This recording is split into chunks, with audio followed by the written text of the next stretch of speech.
Baba mtakatifu na Mungu wetu, asante Bwana kwa wema wako. Tunakushukuru tena katika siku ya leo tunapoanza tena kipindi hiki. Ninaomba Baba utuongoze kwa uwezo wa Roho wako Mtakatifu ili tukaweze kuelewa katika maneno haya tutakayojifunza katika jina la Yesu. Amina. Karibu tena katika kipindi hiki cha kujifunza neno la Mungu, na tutakuwa katika kipindi hiki kwa mfululizo wa masomo kama manne yanayofanana, ambayo sitayasema tu siku ya leo, lakini nitayasema katika siku zinazofuata. Na kwa hiyo siku ya leo nimeonelea kwamba tujifunze kitabu cha Mwanzo. Kitabu cha Mwanzo tuone kina umuhimu gani. Watu wengine wamekuwa hawakisomi kitabu cha Mwanzo, au wamekidharau, au wanafikiria ni hadithi za kutunga, au wanafikiria tu ni mfumo fulani uliowekwa. Lakini pende kukuambia kwamba, ndugu yangu, kitabu cha Mwanzo ni halisi. Maandiko yake yaliyoandikwa ni halisia. Kwa hiyo somo la leo linasema kwamba mwanzo wa maisha, na ndio mwisho wa maisha. Kwa hiyo kitabu cha Mwanzo ndio mwanzo wa yote. Ndio mwanzo wa dunia, kuumbwa mbingu na nchi. Ni mwanzo wa binadamu. Mwanadamu aliumbwa katika siku ya 6 kiuhalisia kabisa. Mwanzo wa ndoa, mwanzo wa mimea, mwanzo wa dhambi, mwanzo wa ukombozi, mwanzo wa lugha, mwanzo wa mataifa, mwanzo wa vitu vyote. Kitabu cha Mwanzo kimeandika hayo mambo, na Mungu alielekeza hayo mambo yaandikwe vizuri na kwa uhalisia, kwamba mambo hayo yalitokea ili kuonyesha umuhimu wa kitabu cha Mwanzo. Ukikidharau kitabu cha Mwanzo, unadharau maisha yako. Ukidharau kitabu cha Mwanzo, unadharau mpango wa ukombozi. Ukidharau kitabu cha Mwanzo, unadharau mwanzo wa mambo yote. Na watu wengi wamekuwa wakirukia mbele kule bila kitabu cha Mwanzo kukiangalia vizuri. Na ndiyo maana Biblia wameidharau, Biblia wameiona haina maana, kwa sababu hawajaona uhalisia wa kitabu cha Mwanzo. Maonyo yote yanayotokea katika wakati wetu huu yameonywa katika kitabu cha Mwanzo. Yale yanayojia ulimwengu yameonywa katika kitabu cha Mwanzo. Kwa hiyo kitabu cha Mwanzo kinaelezea miaka 2500 ya mwanzo. Wakati kinaandikwa kilielezea miaka 2500 ya mwanzo kwa mpangilio ulio sahihi. Kwa hiyo kitabu cha Mwanzo kimeandikwa miaka 1500 kabla ya kuzaliwa kwa Kristo. Utaona kwamba katikati, kuanzia ulimwengu kuumbwa mpaka ilipofika miaka baada ya miaka 2500, ndio Mungu akamwambia Musa kuandika hicho kitabu cha Mwanzo hicho. Kwa hiyo ina maana kuanzia pale mpaka kuzaliwa kwa Yesu ni miaka 1500. Na kwa kweli kimeandika historia iliyotokea miaka huko 6000 au 6000 na kitu hapo, na sio mamilioni ya miaka kama wanasayansi wanavyosema. Yaani ni matukio yaliyotokea huko miaka 6000, na zikawa 6500 hapo katikati, kabla haijafika 7000. Matukio yaliyotokea huko kitabu cha Mwanzo kimeandika huko, na Musa alionyeshwa hayo mambo, na aliambiwa kuandika na Mungu, na alielezewa vizuri sana. Na kwa kweli ukikuta wasomi wanaposema kwamba ni miaka mamilioni ya miaka, ili kuweza kuthibitisha, mara nyingine wanashindwa. Lakini Mwanzo kimeandika, na Mungu anapoandika yeye hahitaji kwamba atuthibitishe, kwa sababu Mungu kasema na Mungu kasema, na imekuwa hivyo na inakuwa hivyo. Ili kuthibitisha, utaona mambo yanatokea hayo aliyoyasema wakati wa zamani, kitabu cha Mwanzo, na kweli yanatokea. Yaani yeye ndio uthibitisho wake. Wengine wanasayansi wataenda wakachimbue miamba, watachimbua nini, lakini ili kumthibitisha Mungu, unayaona tu yale aliyosema huko miaka 6,000 na kitu huko, ambayo yalisemwa yanatokea kama jinsi yalivyo na hayabadiliki. Na bahati nzuri kitabu cha Mwanzo ambacho kiko katika Biblia hakijawahi kubadilika hata siku moja, kwamba sasa tufanye marekebisho, kama jinsi ambavyo binadamu wanasema kwamba tufike sehemu fulani tufanye marekebisho. Mungu hafanyi marekebisho hata kidogo. Alivyoandika ni hivyo hivyo hadi leo. Kwa hiyo kitabu cha Mwanzo ni kina vile vile mbegu. Kitabu cha Mwanzo kina mbegu. Yaani kuna mbegu ambazo Biblia nzima inakuzwa na inahitimishwa na kitabu cha Ufunuo. Kitabu cha Ufunuo ni cha mwisho katika Biblia. Kwa hiyo Mwanzo inaandika mbegu ambazo zinakuwa. Yaani nikisema mbegu, yaani jifikirie tu hata kwamba unapokuta kuna mbegu labda ya kuku au jogoo, au nakuja kwenye yai, lakini baadaye inakuwa kuku, baadaye inakuwa jogoo kubwa, inakuwa jogoo kubwa sana. Kwa hiyo kuna mbegu ambayo kote katika Biblia imekuwa inaonekana, yaani mpaka inakuwa. Na kwa kweli kuna mbegu za aina mbili. Na mbegu za aina mbili ambazo zinafunuliwa vile vile katika Ufunuo, ambazo tutazijadili hapa. Na kama huwezi kukielewa kitabu cha Mwanzo, ina maana huwezi ukaelewa kitabu cha Ufunuo. Ambao wanaokimbia kitabu cha Ufunuo wanasema ni kigumu, ni kwa sababu kitabu cha Mwanzo hawakisomi, ni kwa sababu kitabu cha Mwanzo wamekidharau, na ndio maana kitabu cha Ufunuo kinakuwa hakieleweki. Hebu nikupe mfano. Ukisoma katika Mwanzo, ukienda katika Mwanzo 3 fungu la 15, Mwanzo 3 fungu la 15 anasema kwamba, Mwanzo 3 fungu la 15 anasema nami nitaweka uadui kati yako na huyo mwanamke, na kati ya uzao wako na uzao wake, huo utakuponda kichwa na wewe utamponda kisigino.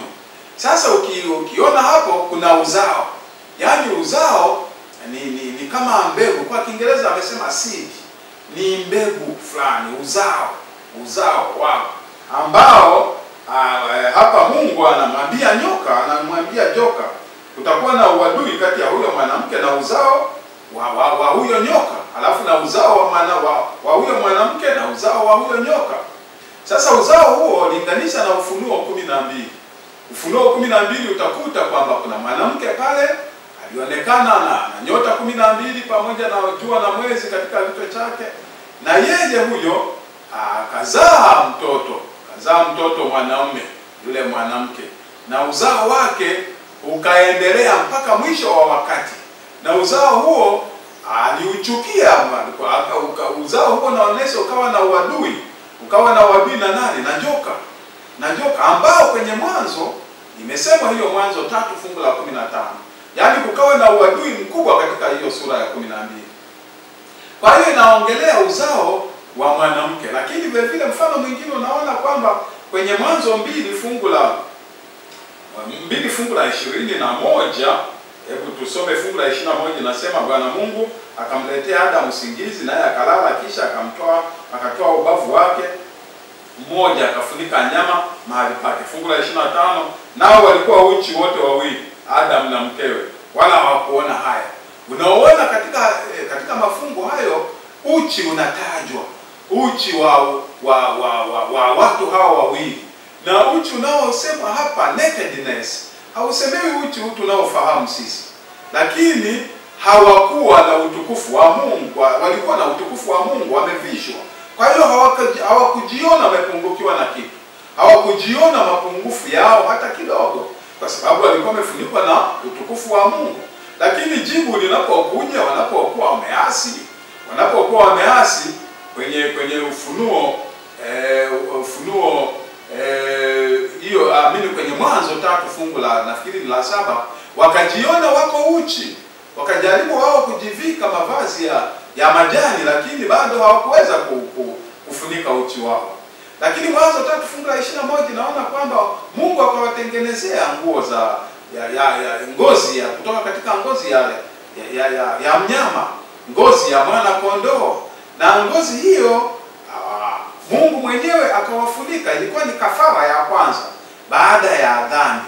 Kwa hiyo inaelezewa sasa. Unapoona uchi umetajwa katika Mwanzo, ukienda kwenye kitabu cha Ufunuo unakuta kwenye Ufunuo 16 fungu la 15 unakuta kwamba anatoa mashauri kwamba, hebu tusome kabisa tusije tukakosea kwenye Ufunuo 16 fungu la 15 anasema hivi. Anasema namna hii, 16 fungu la 15 anasema, tazama naja kama mwivi. Anasema Yesu anapokuja, heri akeshaye na kuyatunza mavazi yake, asiende uchi. Kwa hiyo wale Adam na Hawa walikuwa wamevikwa, hawakujiona wako uchi, lakini walipotenda dhambi hawa uchi. Sasa anatuonya kwenye Ufunuo kwamba tukeshe tukimngoja yeye, ili kwamba tusije tukaenda uchi, na tuyatunze mavazi yetu. Na vazi ile ni haki ya Mungu, haki ya Kristo ambayo walikuwa wamevikwa Adam na Hawa. Na sasa anatuonya kwenye Ufunuo. Kwa hiyo kitabu cha Ufunuo huwezi ukakielewa mpaka uone kitabu cha Mwanzo kilikuwa na maana gani. Ukienda sasa ndio utaona vile vile hapo chini tu ya hilo fungu la Ufunuo 16 fungu la 15 kwamba wale ambao wako uchi na wale ambao wamevaa kutakuwa na vita, na vita hiyo ndio inaitwa vita ya Armageddon, ambayo watu wengi sasa hivi wanaikisia na kuiwekea maneno mengi magumu. Wanaiwekea ni vita labda ya Urusi na Marekani, ni vita ya wapi, lakini actually ni vita ya nakedness, yaani kuwa uchi wa kiroho, ambapo kiwa uchi wa kiroho utafanya vita na wale waliovaa watatafutwa ili kuuawa. Yaani kutakuwa na vita, na vita hiyo imesemwa imeanzia kule. Imeanzia katika kitabu cha Mwanzo, tutaona huko mbele. Lakini kitabu cha Mwanzo ni halisi. Wanasayansi wakubwa kabla ya karne ya 16 walikubali mwanzoni kwamba kitabu hiki ni kitabu halisi, kina mambo halisi. Lakini baada ya pale kulikuwa na upingaji na watu wakakataa. Wanasayansi walipogubikwa na mambo ya kumkataa Mungu na mambo ya uasi, wakakikataa kitabu cha Mwanzo. Maana yake walikataa Injili. Yaani kama walikataa kitabu cha Mwanzo, kikataa kitabu cha Mwanzo na kataa Injili, kwa sababu Injili yote imetaja kitabu cha Mwanzo. Wewe inakuwaje useme kitabu cha Mwanzo hakina maana? Hebu tusome kwa mfano kitabu cha Injili inasemaje kuhusu kitabu cha Mwanzo? Mathayo 19 fungu la 4 inasema nini? 19 fungu la 4 inasema hivi. Akajibu akamwambia, hamkusoma ya kwamba yeye aliyewaumba, uumbaji uko wapi? Kwenye kitabu cha Mwanzo. Aliyewaumba mwanzo aliwaumba mtu mume na mke. Yaani waliumbwa mtu mume na mtu mke. Akasema kwa sababu hiyo mtu atamwacha babaye na mamaye, wataambatana na mkewe, nao wawili watakuwa mwili mmoja. Kwa hiyo kitabu cha Mwanzo kinaelezea ndoa kati ya mwanamume na mwanamke mmoja, wala sio mitara, wala sio kuoa wanawake wengi. Mwanamume mmoja na mwanamke mmoja. Atamwacha babaye, ataambatana. Kitabu cha Mwanzo kinaongea. Akasema kwa fungu la 6, hata wamekuwa si wawili tena, bali mwili mmoja. Basi aliyowaunganisha Mungu mwanadamu asije akawatenganisha. Hiyo ni Injili. Kwa hiyo ukikataa kitabu cha Mwanzo, ina maana umeikataa Injili. Hebu neno lingine tena. Ninasema neno lingine tena, unabii unasemwa katika Mathayo 24. Mathayo 24 na fungu la 37 linasemaje? Fungu la 37 kitabu cha Mwanzo kinaelezewa katika Injili. Kwa maana kama vile ilivyokuwa siku za Nuhu, ndivyo itakavyokuwa kuja kwake mwana wa Adamu. Kwa kuwa kama vile siku zile zilizokuwa kabla ya gharika, watu walikuwa wakila na kunywa, wakioa na kuoana, hata siku ile alipoingia Nuhu katika safina, wasitambue hata gharika ikaja ikawachukua wote, ndivyo itakavyokuwa kuja kwake mwana wa Adamu. Unaona kitabu cha Mwanzo kinavyoandika, kinaandika mambo ambayo yalikuwepo wakati ule wa Nuhu, yakiashiria kwamba mwishoni Yesu atakapokaribia kuja, yani dalili zile zile, matukio aliyoyafanya wakati wa gharika yatafanyika tena wakati wa mwisho. Kwa hiyo ukikataa kitabu cha Mwanzo, hii injili haina maana kwako. Lakini twende mfano mwingine tena vile vile, vita vya ibada. Hebu tuone vita vya ibada. Nasemaje? Vita vya ibada katika waraka wa kwanza wa Yohana 3 fungu la 12, angalia jinsi anavyosema. Anasema hivi, vita vya ibada hivyo si kama Kaini alivyokuwa na wa yule mwovu. Kwa hiyo Kaini anaitwa wa yule mwovu, akamuua ndugu yake. Naye alimuua kwa sababu gani?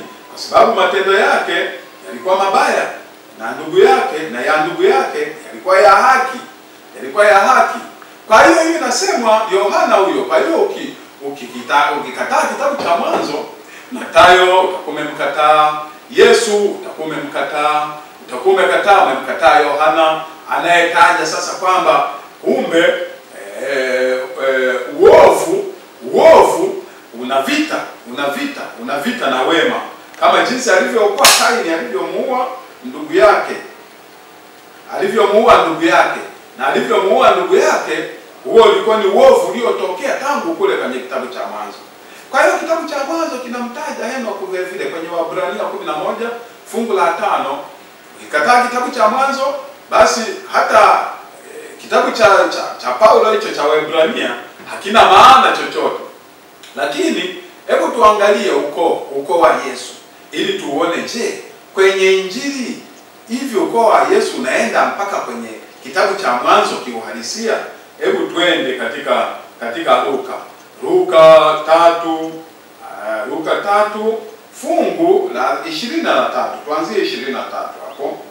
Anasema na Yesu mwenyewe alipoanza kufundisha alikuwa amepata umri wa miaka 30. Akadhaniwa kuwa ni mwana wa Yusufu,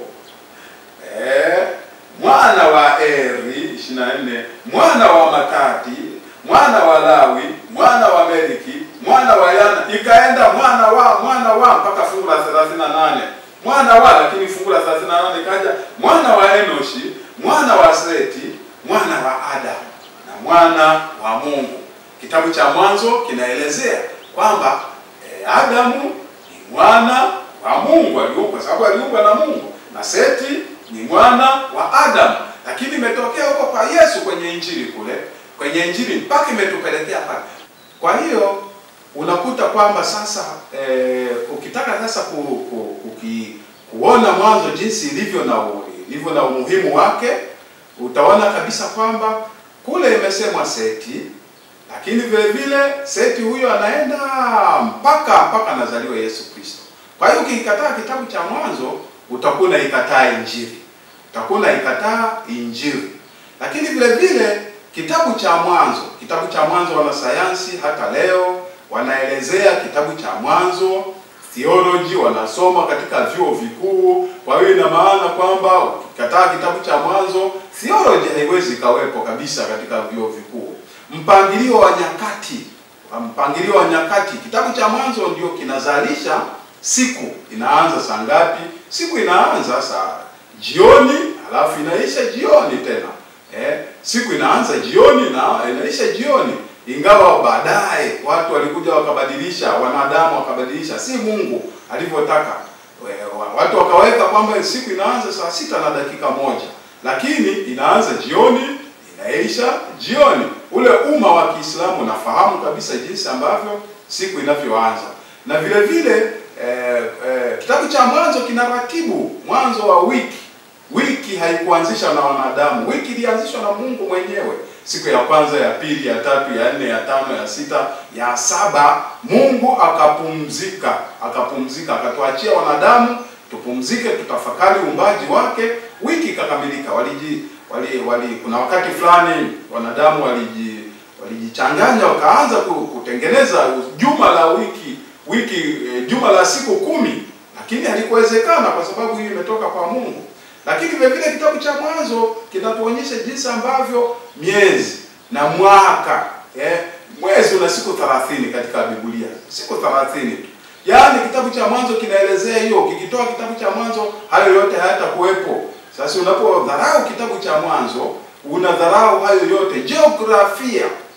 Jiografia, kitabu cha Mwanzo kinaonyesha jinsi ambavyo ardhi imejitenga.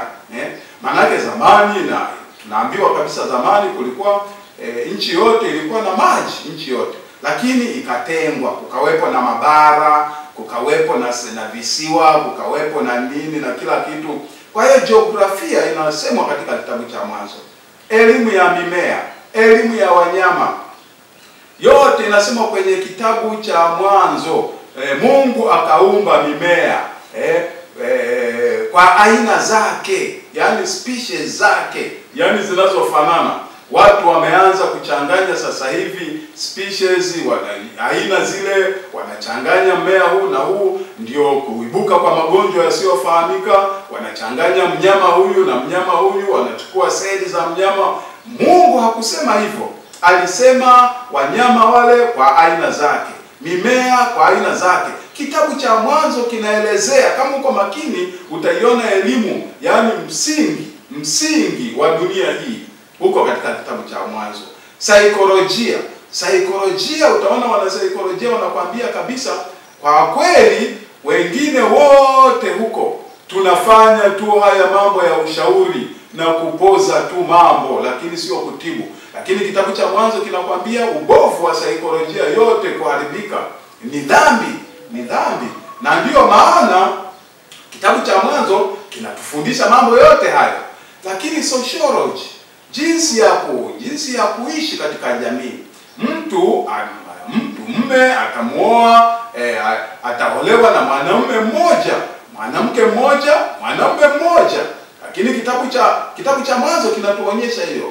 Mungu akaumba mwanamke na mwanamume, lakini wanadamu wamekuja wakaanzisha mitara kwa ajili ya tamaa zao wenyewe, kwa ajili ya mambo yao wenyewe. Kitabu cha Mwanzo kina msingi huo.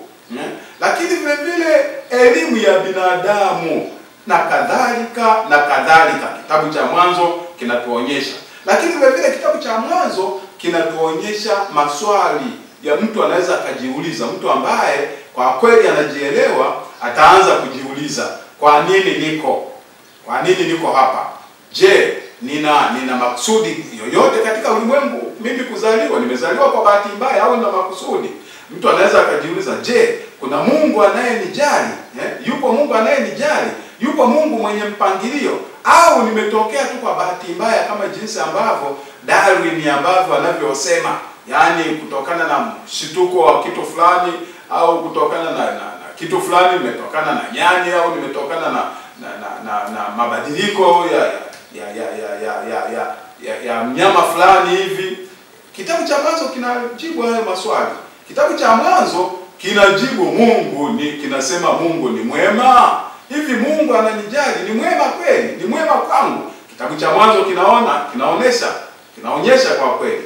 Mbona kuna uonevu? Mtu anajiuliza, mbona kuna uonevu? Kuna ukatili unaoendelea sasa hivi, mbona upo? Kitabu cha Mwanzo kinaonyesha kwa nini ukatili na uonevu upo. Ili kutafuta majibu yako, ukishajiuliza hayo, ndio naanza sasa kuwa mtu wa kitabu na kuanza kusoma kitabu cha Mwanzo na vitabu vingine mpaka kwenye Injili. Kwa hiyo lazima uwe na msingi wa kitabu cha Mwanzo. Lakini unaweza ukajiuliza, kuna nini baada ya kifo? Wanadamu wamejiundia kwamba ukifa huko, sijui watu wanaongea, sijui unaweza ukafa ukaenda ukaombewa au ukasamehewa dhambi au ukafanya namna gani. Ndio maana kuna umzimu, spiritualism ipo. Lakini kitabu cha Mwanzo kina majibu kwamba kifo ni nini na kwa nini watu tunakufa. Kuna ukweli halisi. Kitabu cha Mwanzo kinasema kwa kweli kuna ukweli halisi. Na ukweli huo, wewe kama ni msomi unajua kutafuta kweli, utajua. Kwa sababu mwanadamu, logic au mantiki haikuumbwa na mwanadamu. Ni Mungu mwenyewe ameweka katika mwili wa mwanadamu logic au mantiki ndani ya mwili wake, ili aweze kujiuliza, hivi hapa mimi, huu ni ukweli huu? Hivi mimi naenda katika ibada ibada hii. Hivi ni ukweli huu, kwa sababu hata imani na yenyewe inashughulika na ukweli. Imani haishughuliki na kitu ambacho sio ukweli. Lazima uamini ukweli. Ukweli lazima uamini. Kwa hiyo kitabu cha Mwanzo kinaonyesha ukweli halisi. Je, nina thamani? Kitabu cha Mwanzo kinaweza kikakuonyesha, je, wewe una thamani? Una thamani gani? Kwa hiyo kitabu cha Mwanzo vile vile kinaelezea ulimwengu ulivyo. Na kitabu cha Mwanzo ni unabii wa ulimwengu utakavyokuwa baadaye, hata siku za mwisho Yesu anapokaribia. Unaweza ukaona mambo yote yamerudiwa kwenye kitabu cha Mwanzo na yanarudiwa tena katika kitabu cha Ufunuo, kuonyesha kwamba haya mambo, mifano iliyokuwepo kwenye kitabu cha Mwanzo itatokea katika kitabu cha Ufunuo wakati wa siku za mwisho Yesu anapokaribia kuja. Kwa hiyo ndio utaona ni vitu viwili vinaelezewa, wema na uovu, kama tulivyosema, ibada ya kweli na ibada ya uongo. Kitabu cha Mwanzo kinaelezea kwenye kila tukio, utaona mbegu mbili, mbegu ya nyoka na mbegu ya mwanamke, kanisa. Utaliona kanisa, na kanisa lako unaloabudu hapo, usipoliona kwenye kitabu cha Mwanzo, ujue kwamba umedanganywa. Yaani kanisa lako usipoliona kwenye kitabu cha Mwanzo, yaani kanisa lako lazima lisafiri kutoka kwenye kitabu cha Mwanzo, linasafiri mpaka lionekane katika wakati wetu huu. Hamna cha kusema kwamba mimi bwana ilifika sehemu fulani kanisa likaanzishwa na mtu fulani hapa. Lazima lianze Mungu, sio Mungu wa namna hiyo. Lazima lianze Mwanzo. Na hilo kanisa lazima lipambane na yule joka. Lazima lipambane na uovu. Yaani lisiungane kushambulia sheria za Mungu. Kwa sababu lazima liwe na uadui na yule joka na uovu. Kwa hiyo usilitake nje ya kitabu cha Mwanzo kanisa lako. Lazima kitabu cha Mwanzo kitakuonyesha Kaini na Habili, ibada ya kweli na ibada ya uongo. Kitabu cha Mwanzo kitakuonyesha wana wa Mungu na wana wa wanadamu. Wakati ule wa gharika ule, utakuta wana wa Mungu wakaenda kuwaoa wana wa wanadamu. Matokeo yake uasi ukawa mwingi. Kitabu cha Mwanzo kinakwambia wakati wa Nuhu, kitakuonyesha wale waliokataa kuingia kwenye safina na wale walioingia. Wakati wa mnara wa Babeli, kitakuonyesha kitabu cha Mwanzo wale waliotengeneza New World Order, mpango wa ulimwengu, ni kama sasa hivi tunaotengenezwa sasa hivi. Kitabu cha Mwanzo kinaelezea. Kitabu cha Mwanzo kitakwambia Isaka na Ishmaeli, watakwambia kabisa Isaka na Ishmaeli atamuudhi Isaka, na Wagalatia 4:29, na ndivyo ilivyo sasa hivi, kwamba watu ambao hawamchi Mungu lazima watawachukia sana wale wanaomcha Mungu. Ipo kitabu cha Mwanzo kitakwambia ugomvi kati ya Yakobo na Isaka. Ugomvi huo utakuwepo. Uovu, kama shetani anaangalia shetani anataka kukutumia, Mungu anageuza wakati huo anamtumia Yakobo. Hata sasa hivi kupo Yusufu na ndugu zake, utaona kwenye kitabu cha Mwanzo. Wapo watu wa Mungu wenyewe wako tayari hata kuwaokoa hata ndugu zao. Hamna kuona wivu. Ukiwa ni Mkristo na wewe unamngojea Yesu mara ya pili, ni kama Yusufu, pamoja na kwamba Yusufu walimuuza, wakamtupa, wakamfanya nini, lakini lazima uongozwe na neema ya Mungu na rehema ya Mungu, msamaha ule, uwasamehe ndugu zako hata wale wakutendea mabaya. Mfano wa Yusufu, tunaiona kwenye kitabu cha Mwanzo. Kitabu cha Mwanzo kina siri nyingi za wokovu. Kwa hiyo siri ya kujua kanuni ya kitabu cha Mwanzo, kila tukio linaongelea unabii wa mbele, kuja kwa Yesu, kupoteza, kurejeza, vita kuu ya Armagedoni inaelezewa Kaini na Habili, inahusu ibada, inaelezewa utii wa sheria za Mungu, ambao utagawanya ulimwengu. Sasa hivi ulimwengu unagawanyika katika pande mbili, na pande mbili zimeonyeshwa kwenye kitabu cha Mwanzo. kwamba wale wenye haki ya Mungu ni wachache kama wale walioingia kwenye safina. Kwenye safina waliingia wachache sana. Inaonyeshwa mfano wake ni kama sasa hivi. Yaani inaonyesha kwa mifano kama jinsi walivyookolewa wale Sodoma na Gomora waliookolewa wachache sana. Lakini kitabu cha Injili nayo inaonyesha kwamba wale wanaoiona ile njia nyembamba ni wachache, lakini ile njia pana iendayo upotevuni ni wengi wanaoenda huko. Na kuna rakshare, yaani kuna makanisa mazito makubwa, kwa sababu huko hakuna sheria za kuzuia kwamba kuzuia kwamba usifanye hivi utamkosea Mungu. Huko ni uhuru, wanasema neema imefunuliwa, neema ambayo ni ya bila utii. Kitabu cha Mwanzo kinaelezea yote hayo. Kwa hiyo kabla ya kuangamiza Sodoma na Gomora, utaona kabisa kwamba malaika watatu walienda wakaenda kuionya mji ule wa Sodoma na Gomora.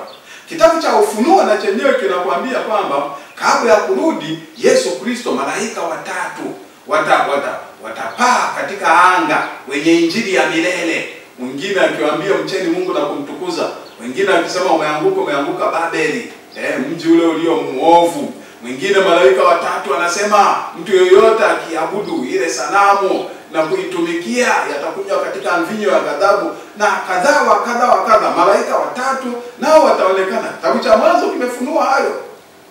Lakini kitabu cha Mwanzo vile vile kinaonyesha jinsi ambavyo Ufunuo inavyosema vile vile. Kwenye kitabu cha Ufunuo inakwambia tokeni kwake enyi watu wangu, ambayo iko katika Ufunuo 18 fungu la 4. Ibrahimu naye aliitwa kutoka katika nchi ya Ukaldayo, akasema toka huko katika nchi hiyo wanayoabudu sanamu, toka huko. Aliitwa Isaka na Ishmaeli, wa mwili wa roho na wa mwili. Wanaonyeshwa vile vile kwenye kitabu cha Mwanzo, anaonyeshwa kwamba mmoja atakuwa ni wa roho Isaka, mwingine atakuwa ni wa mwili. Nani huyo? Ishmaeli. Kitabu cha Mwanzo kinaonyesha Isaka kutolewa kafara, yaani kuonesha kielelezo cha Yesu Kristo. Kitabu cha Mwanzo kinaonyesha Isaka jinsi ambavyo alitolewa kafara pale. Na imeonyesha vizuri, ukiangalia vizuri mpaka safari anaichukua Ibrahimu ulikuwa ni siku 3, na kweli Yesu naye siku 3 katika ile tukio lake la msalabani siku 3. Ukiona kweli alikwenda Ibrahimu akaenda akakaa, akawaambia kaeni hapa twende tukatoe kafara. Na kweli utaona pale msalabani wakina mama wale walikaa wakaangalia kwa mbali Yesu anavyosulubiwa, Yesu anavyokufa pale msalabani. Ni kama jinsi ambavyo watumishi wale walikaa kwa mbali wakimwangalia Ibrahimu anavyoenda kutoa kafara pale. Yaani jinsi ambavyo Isaka alivyochukua zile kuni, ya mfano mmoja hapo ni kama jinsi ambavyo Yesu alivyochukua ule msalaba. Yaani alivyochukua ule msalaba, yaani yameelezewa hata na sehemu ambayo kwa kweli Isaka alitoa ile kafara kwenye ule mlima wa Moria, ambapo kwenye lile mlima wa pale Yerusalemu ule, ambapo kwa nje tu ambapo Yesu alitolewa akaenda akasulubiwa kwenye mlima ule wa Moria. Lakini kitabu cha Mwanzo kinakuonyesha ngazi ya Yakobo.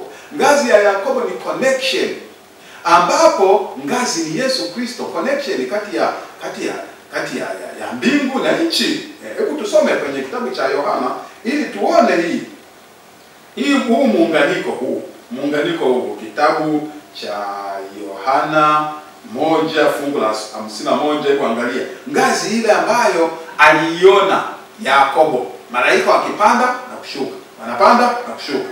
Anasema fungu la 51, akasema akawaambia, amini nawaambia, mtaziona mbingu zimefunuka na malaika wa Mungu wakikwea na kushuka juu ya mwana wa Adamu. Kitabu cha Mwanzo kilielezea. Lakini vile vile kitabu cha Mwanzo kinaelezea tabu ya Yakobo ambayo imesimuliwa kwenye Danieli 12 fungu la 1. Tabu ambayo alipata Yakobo na Danieli akaisimulia. Watakuja waipate watu wa Mungu Yesu anapokuja, yani wakati itakapotangazwa alama ya mnyama alama ya mnyama, yani siku moja ya kuabudu, siku ya Jumapili, watu watapata hiyo tabu ya Yakobo. Yani watu watagafirika, watapata hiyo shida.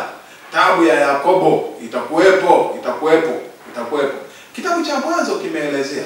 Kwa hiyo ndugu msikilizaji, ninakusihi kiangalie kitabu cha Mwanzo ukione. Na katika somo langu la pili kitaendelea kitabu cha Mwanzo kikuelezee ni undani kwa nini nimekisisitizia hivi. Leo ilikuwa ni utangulizi na uweze kukiona, ukisome, ukijadili, ukione. Mungu wangu akubariki sana katika jina la Yesu. Amena.